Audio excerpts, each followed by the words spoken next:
Flex Adhesive Powder. This is the powder I've been using since I got my Prestige R2 Pro, which is the standard Color Prime DTF hot melt powder. And it works great, especially with the Quick Glide hot peel film. I think the relationship of powder and film is critical, and this stuff has worked great. But when Color Prime reached out to me to let me know that they had a new adhesive powder called Flex, I'm like, well, what is this doing better? And their purpose here was to make a more stretchy, maybe a little bit lighter feeling powder for specifically use with polyesters. I took this powder, I used kind of the normal instructions that they give, which one of them is curing at a higher temperature in the oven. I did notice that I had to bump mine about 15 to 20 degrees from what the other hot melt powder used. There's a distinctly different look to the cured powder. This is the standard Color Prime powder. This is the Flex powder. So it almost has a little bit bumpier kind of orange peel texture. It's still cured, still feels good, but definitely a little bit bumpier of a texture. Let's press them. We're doing a lower temp and pressure, higher time, hoping that we don't scorch the polyester. Let's see how that peels. That's the original stuff. That's the Flex.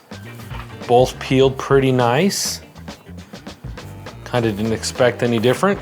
Let's put our T-seal on here and we'll do our 12-second second press. All right, let's check the stretch of these and the feel. So this is the original powder from DTF Station. And then this is, holy shnikes. So this has almost a little bit more of a kind of a, for lack of a better term, a supple kind of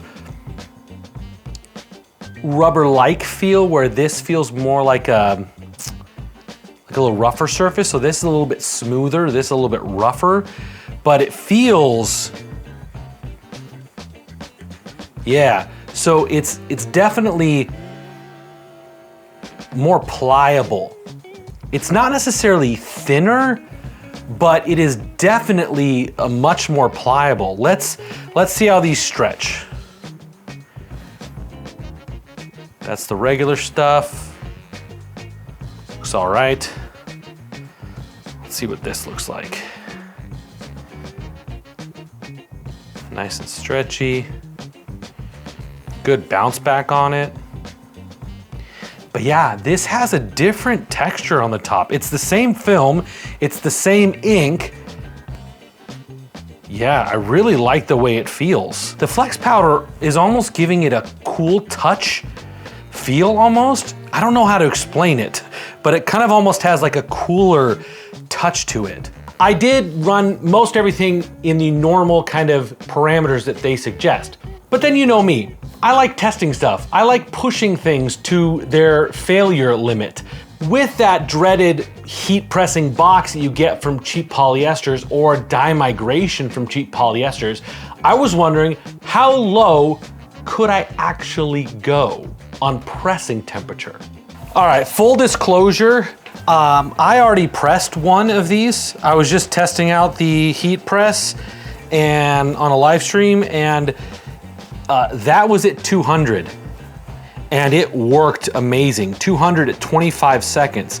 Now I am mildly concerned it won't hold up in the wash, but I'm also tempted to go down a little bit in temperature. So I think I'm gonna bring my temp down to 190.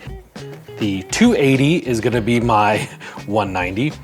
20 seconds, see what pressure it reads. It's reading 3 on the pressure, between 2 and 3.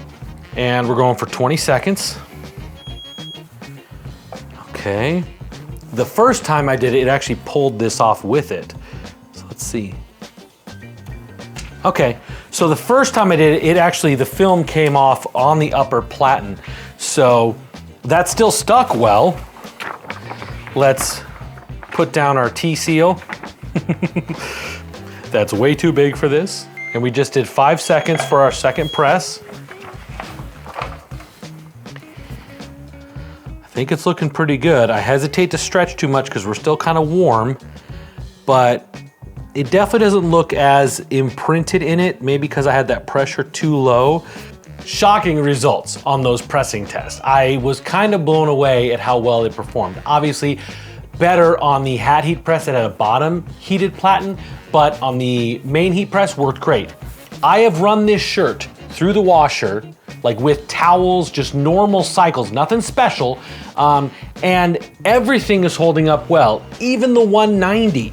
It's insanely soft. I've got a lot of confidence that this is gonna work at lower temperatures.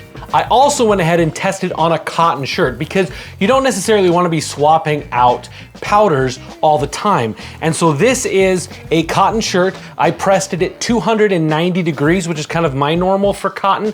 And the stretch is still there. It looks fantastic. It feels very similar to other shirts that I've worked with before. So it doesn't feel as dramatically different on a cotton versus a poly, but on a poly, big difference. So what are my recommendations? First, I love this powder. It's really, really nice, especially on polys. But you're gonna wanna cure about 10 to 15 degrees hotter than you do with your current powder, likely. On the pressing side, with a polyester shirt, I think you could go down as low as 200 or 220 with a fairly, like a medium pressure for about 20, 25 seconds, somewhere in that ballpark. I think it's gonna work really, really well. Now, obviously, different garments will behave a little bit differently, so I would encourage you to test a little bit with the polyesters that you use, but most inexpensive polyesters are not gonna suffer from burn or dye migration issues at that low of a temperature. Now, if you wanna press on cotton, I would use just normal cotton settings. So I would press it like 290 to 300 for 12-ish seconds, give or take a bit. Now, every shop is gonna be a little different. Every garment's gonna behave a little bit differently. So you might have to adjust either your time or your temp slightly depending on what you're pressing on. And a reminder, this looks very different on the back side. The cured side of it looks very different. So don't let that startle you as you start using it. As long as it's got that orange peel texture, it's not gritty, you're good to go. Overall, I really like this Flex powder, especially when handling polyester shirts, especially 100% polyester shirts, or anything that might not handle a higher heat well. This is gonna be replacing my old stuff in my DTF station printer going forward. If you're interested in trying out some of this Flex powder, I encourage you to reach out to a DTF station dealer near you. You can check out the link in the description below to find a dealer in your area. Thank you so much for watching, and I'll see you next time.